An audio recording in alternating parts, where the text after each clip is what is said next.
Bonjour et bienvenue sur Testcars pour le 86e salon de l'automobile à Genève.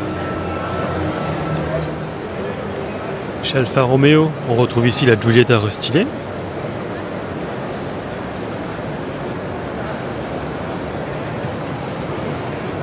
Dans sa version ici Veloce ou Veloce. Et on va s'intéresser tout de suite à la Giulia normale. Donc pas la quadrifoglio verde que vous aviez découvert au salon de Francfort. On découvre donc la Giulia en version normale qui perd ses appendices sportifs sans pour autant être austère.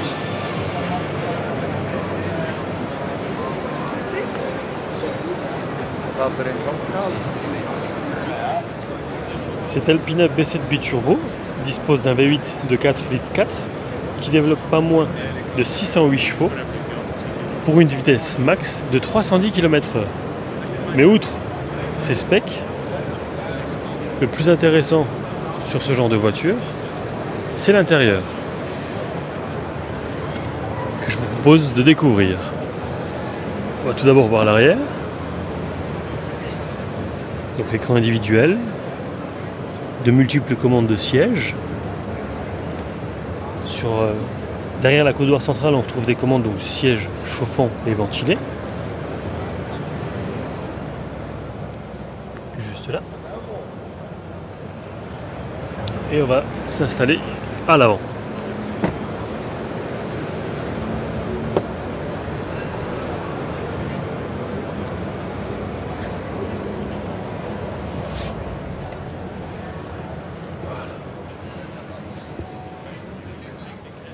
C'est du détail, mais j'adore les compteurs bleutés. Je trouve ça vraiment du plus bel effet.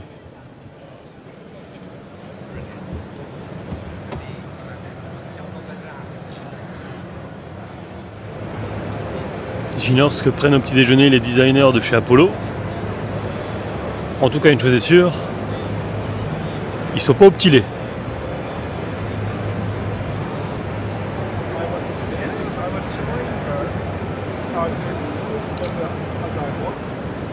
Il y a quelque chose que j'ai omis de vous dire, outre le prix, c'est que pour fabriquer ce genre d'engin, il faut à peu près 3 mois.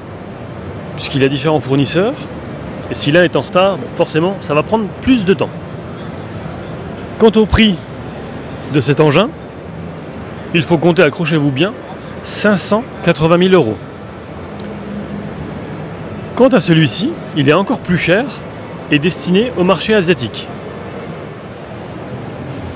Vous êtes plutôt AF8 Cassini ou AF10 de chez Arrache. Voilà pour l'arrière.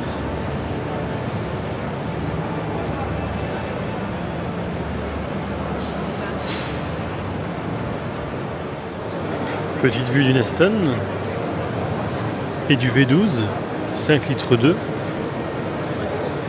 biturbo. Voilà la nouvelle bombe de chez Aston, la DB11.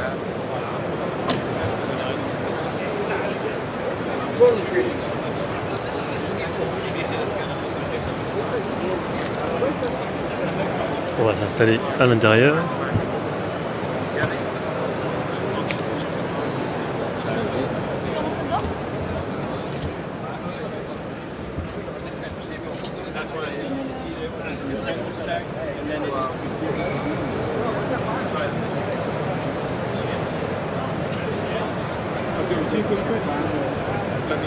Je la trouve vraiment magnifique, avec un style assez osé.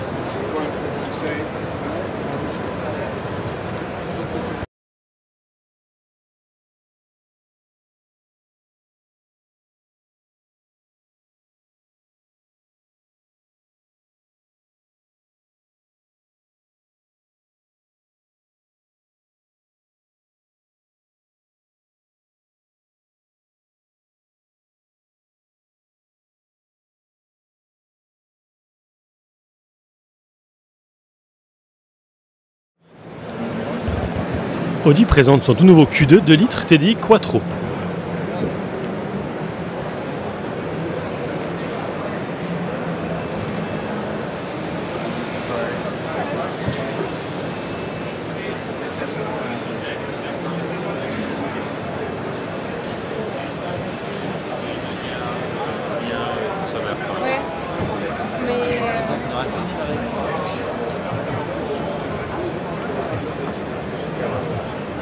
Hop.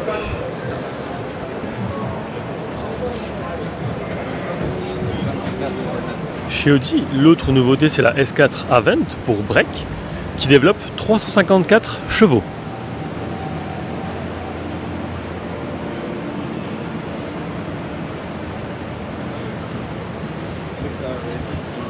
Côté disponibilité, il vous faudra patienter jusqu'en septembre.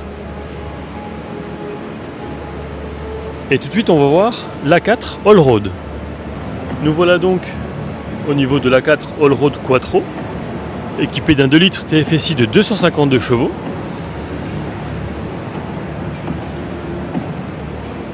J'aime beaucoup cette face agressive. Côté livraison ou disponibilité, ça sera à partir du mois de juin.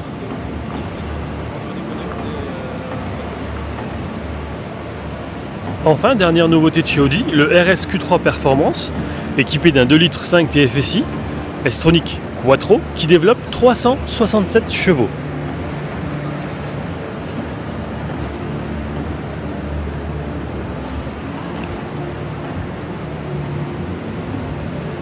Et je vais vous proposer dans un instant de faire un petit tour à l'intérieur.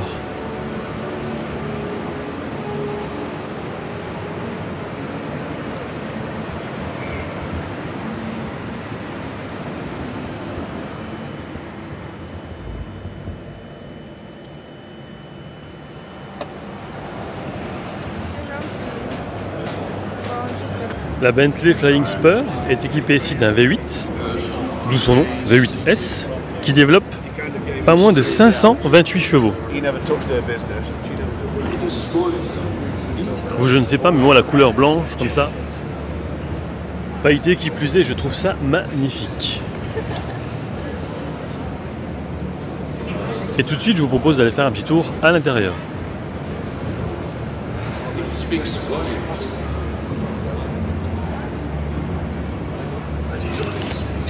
Juste le temps que je dépose le sac.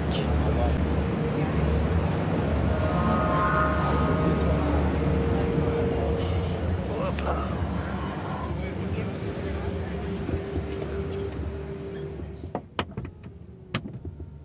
Très confortable. On retrouve les portières comme notamment chez Land Rover qui se ferment automatiquement.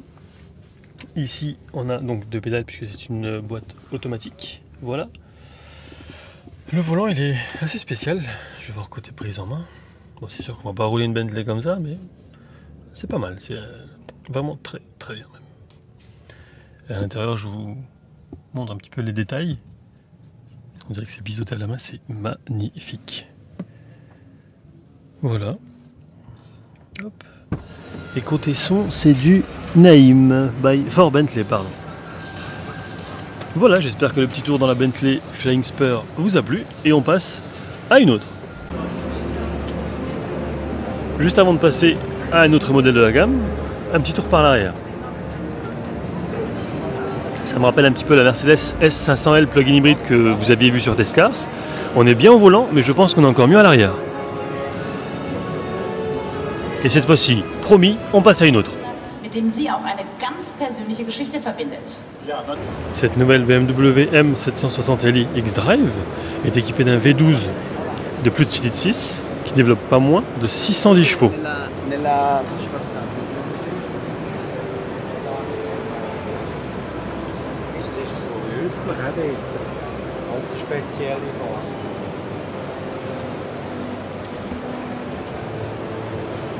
Et on va s'intéresser tout de suite à l'intérieur.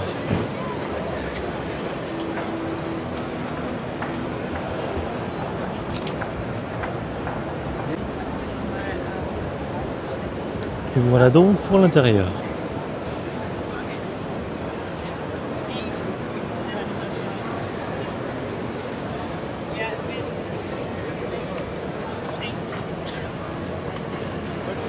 Outre la 760 Li X-Drive, l'autre nouveauté chez BMW, c'est la M2 coupée.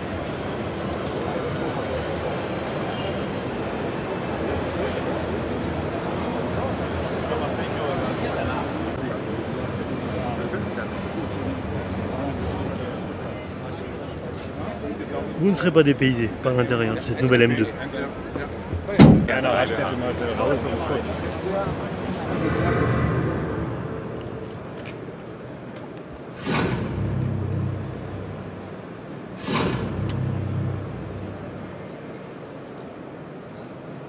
Ladies and gentlemen, the ultimate super sports car, the Bugatti Chiron.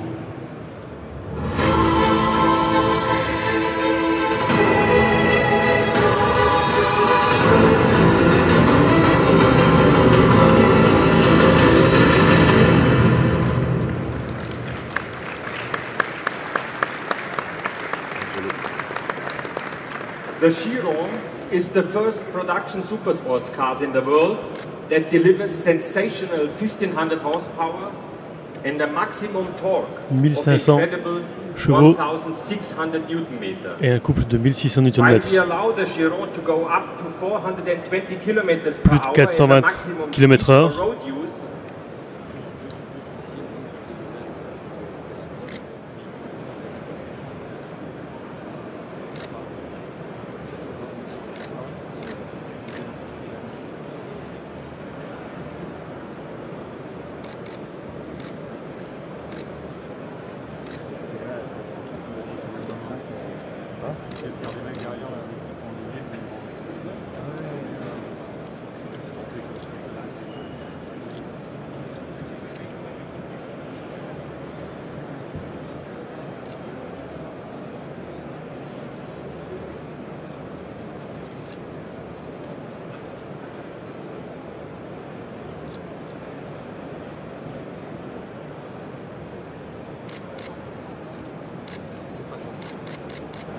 La toute nouvelle Chevrolet Camaro a des lignes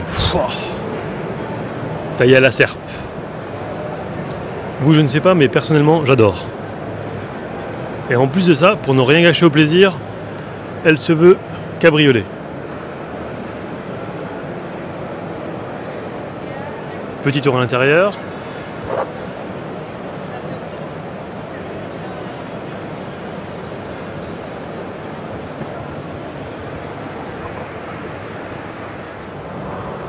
Ça en a l'air, mais non, ça n'est pas une fusée. Petit tour par chez Citroën avec cette Méhari électrique by Courage.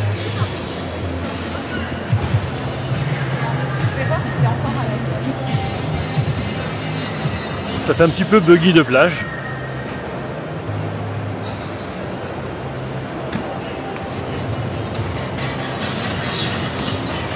À savoir que celle-ci, enfin l'original en tout cas, a été créée, lancée il y a plus de 50 ans déjà.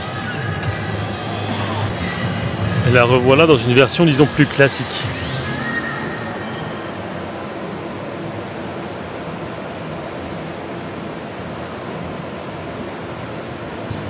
Vous avez devant vous le Citroën Space Tourer IFEN, tout au moins, pour l'heure, le concept.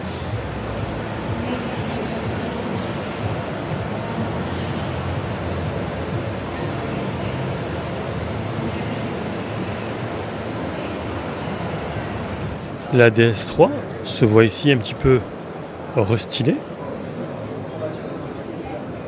Elle qui arrive logiquement à mi-carrière. À savoir qu'ici donc on est en présence de la DS3 Cabrio. DS Performance présente ici un concept car, l'Intense.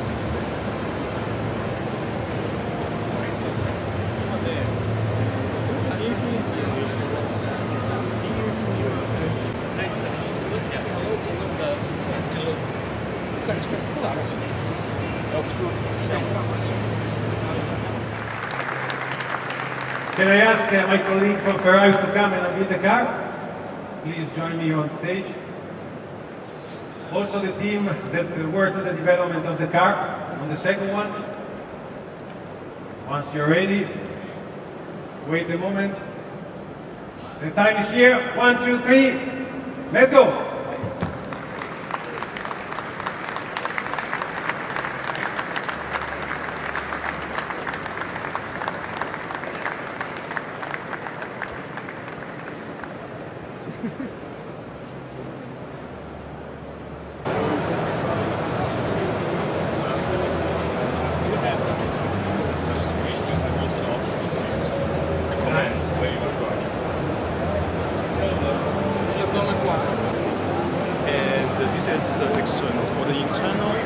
We have just Revolution.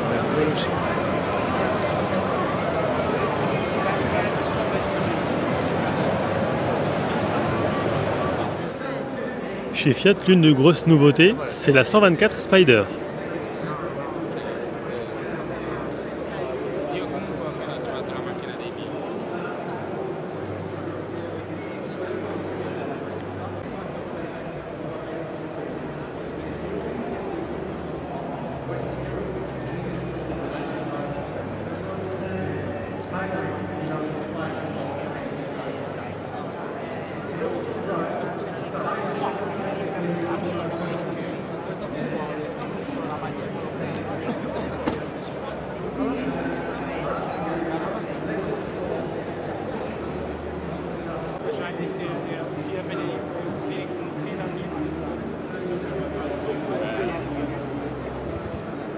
À savoir qu'elle existe déjà, comme vous pouvez le voir, en version Abarth.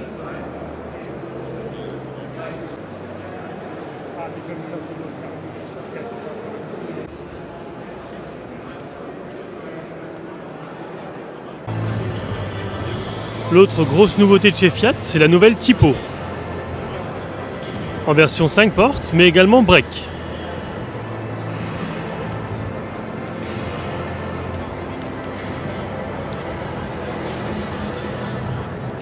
Sans oublier la version berline. Et voilà pour l'intérieur donc de cette nouvelle Fiat Tipo. Ici nous sommes à bord de la version berline.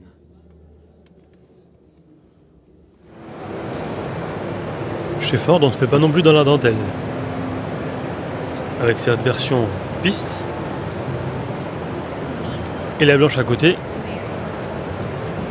qui peut l'être également, même si elle est adaptée à la route.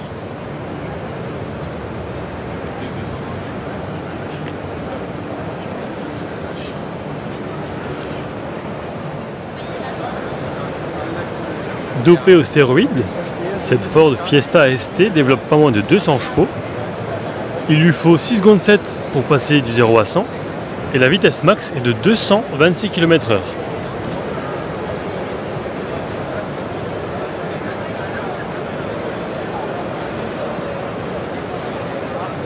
Plutôt pas mal vu le gabarit de la voiture. Ce concept Honda préfigure certainement la prochaine Civic.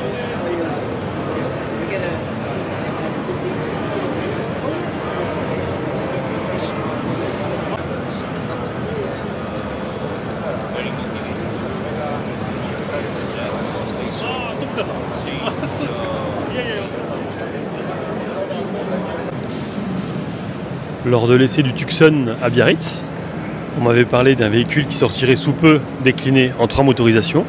Le voilà, sous vos yeux, la Ioniq hybride, qui existe également en plug-in ou en tout électrique. C'est assez rare pour être souligné qu'un véhicule soit décliné en 3 versions. Petit tour d'horizon donc de cette nouvelle Ioniq, qui, même sans le dire forcément à haute voix, s'attaque à la Toyota Prius, qui est leader sur le marché de l'hybride. Le moteur électrique dispose ici d'une autonomie d'environ 250 km et met entre 4 et 5 heures à se recharger. A savoir qu'il est également possible d'avoir une charge rapide du moteur en seulement 25 minutes. Le sigle de la marque, les kilowattheures et le temps restant pour que le véhicule soit complètement chargé.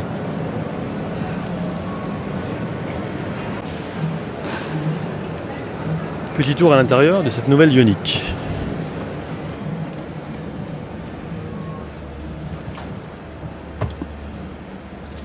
À côté du pommeau de vitesse, on retrouve les commandes de sièges chauffants et ventilés, ainsi que le volant chauffant. Et tout de suite, on va s'intéresser au coffre. Voilà pour le coffre donc, qui possède un vélum d'occultation, un filet contre les regards indiscrets, ce qui peut être très utile dans certains cas. Et en dessous, encore un petit peu de rangement. Pas immense, mais bon. On est sur la version ici plug-in.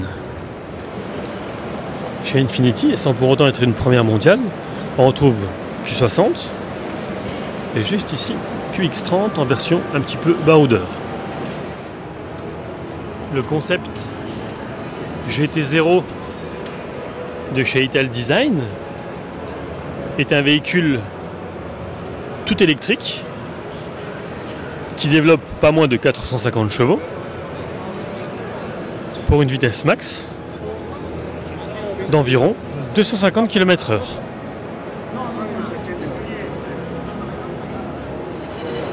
Chez Jaguar, on retrouve la F-Type SVR, équipée d'un moteur V8 de 5 litres qui développe pas moins de 575 chevaux.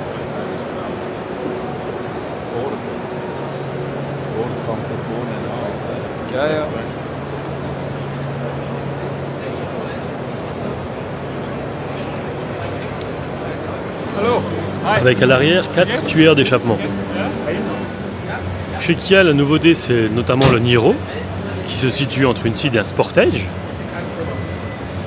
et qui sera lancé dans le courant de l'année. Petit tour tout d'abord à l'intérieur.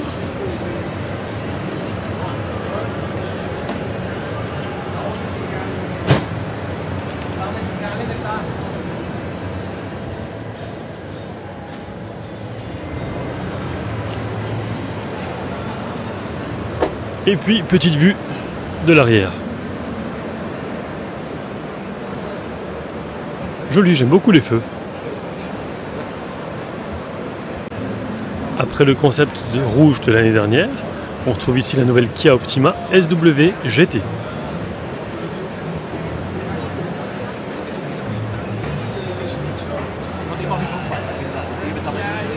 On passe tout de suite à l'intérieur.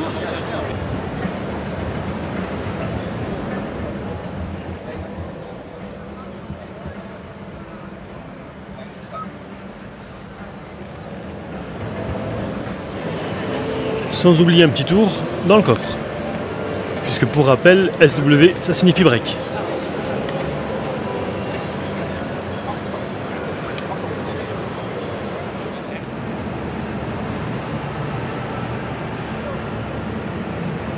De très très beaux engins chez Koenigsegg.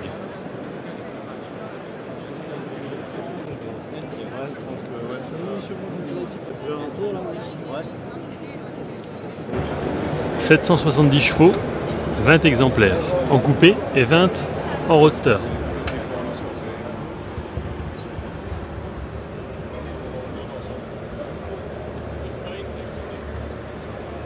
Ici, le bouton rouge, c'est pour démarrer la fusée.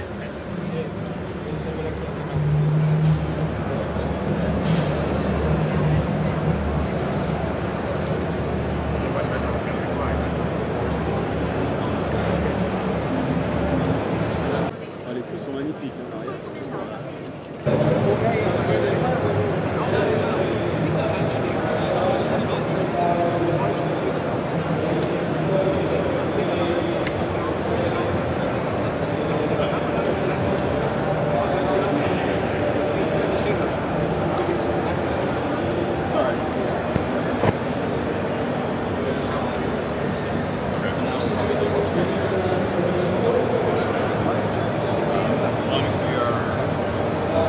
Bestiale, cette Lamborghini Centenario.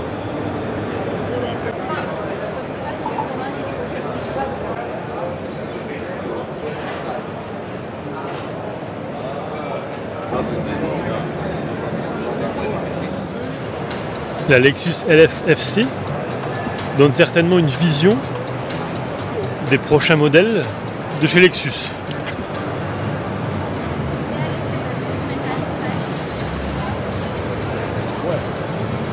J'aime beaucoup ces lignes en tout cas, ces lignes bien tendues.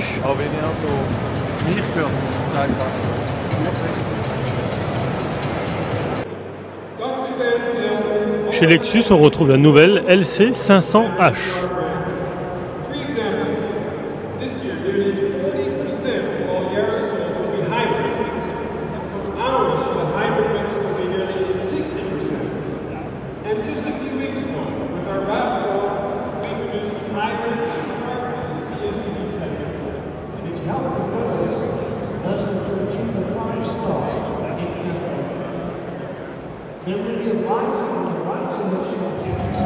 la première partie du Salon de Genève s'achève. On se retrouve la semaine prochaine pour la deuxième et dernière partie. À bientôt!